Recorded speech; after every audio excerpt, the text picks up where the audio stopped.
All right, we're just going to say that we're very excited to be joined by the one and only Lisa Lampanelli. She's got a show coming to the Palace Theater in Waterbury, and it's called Losing It. Now, Saturday. Saturday. Freaking Saturday. I'm so excited to be in Connecticut. Because you're from here. I am. And you live here. I know. Isn't that crazy? Yeah. I know I'm too great for this state, but I try.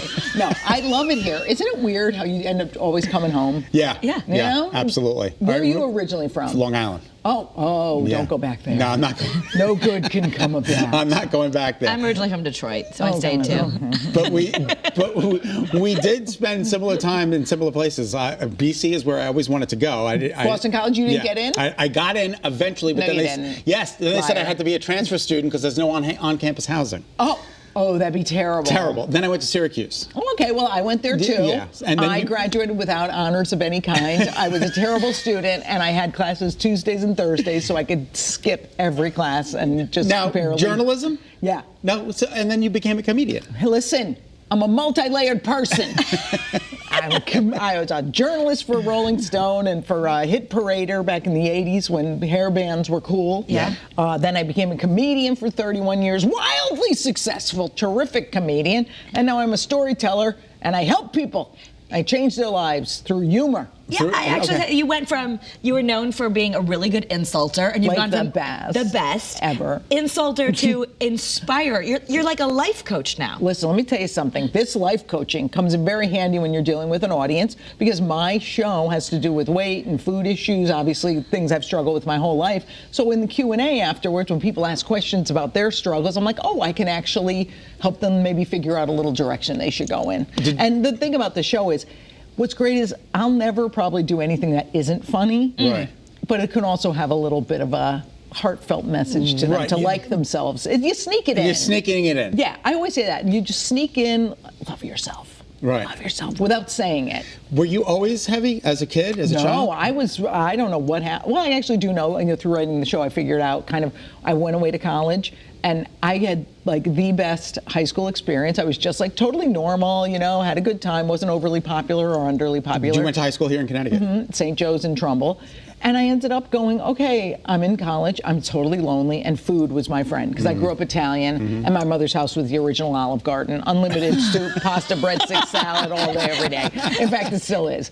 So it was, my weight went up and down through my whole life from 18 to 50, and then I said, enough of this, I've got to, save my life, get the weight loss surgery, and I kept my weight off 8 years now. Which is incredible. Amazing. So hard. Good for you. Oh my God, like I didn't pass 80 drive-thrus on the way here wanting every single thing, but you got to handle your emotional eating, and that's a lot what the show is about.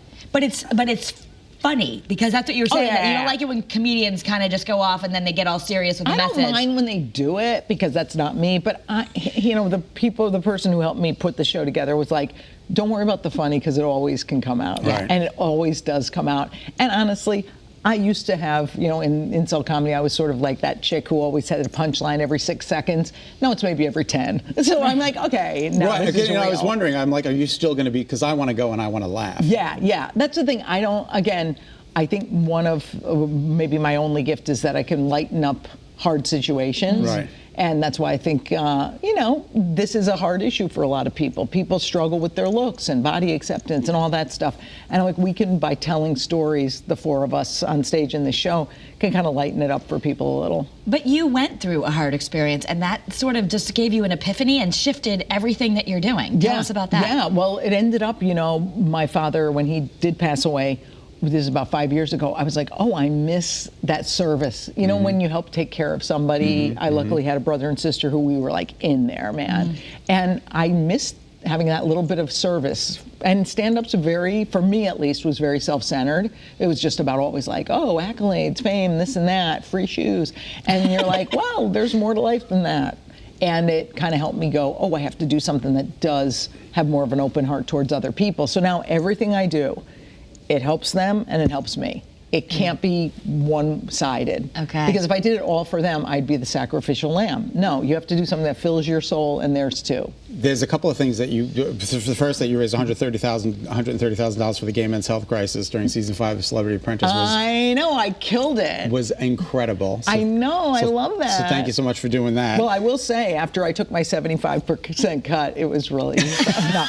That's the weird thing about The Apprentice. You do all this work for someone else. So that was a little taste of like, oh, this feels good. I get to, because we did the big ceremony where you bring the big check. Right. Ooh, right. the big check is so much fun to present to a charity. So that was really cool. And the Westboro Baptist Church, I lived in Topeka, Kansas, and was frightened out of my wits. I was on air. I was afraid to come out. They lived in town, and you did something amazing with them, too. Oh, that was wild, because I put out on Twitter that I was coming and they were going to protest my show. This is a hate group down there.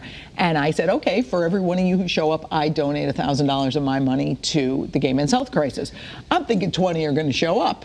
20 grand, not bad. I'm a very popular, famous comedian. 50 show up to spite me. And I go, you know what? That's meant to be. Yeah. You write the check, and again, you feel good. Right. So even if you give $5, $2, who cares? It just feels nice to go, oh, it's not all about me all the time. Okay. Yeah. Well, for the first time in the history of Better Connecticut, you're going to come back for a second segment. Because I'm a gift. Because you are a gift. That keeps giving. Plug my show. Yes. We're going to do more of that coming up, because you're going to see Lisa, because she's performing right here in Connecticut. We'll tell you more about that. And again, that's coming up right after the break. Coming right after the break. Stay with us.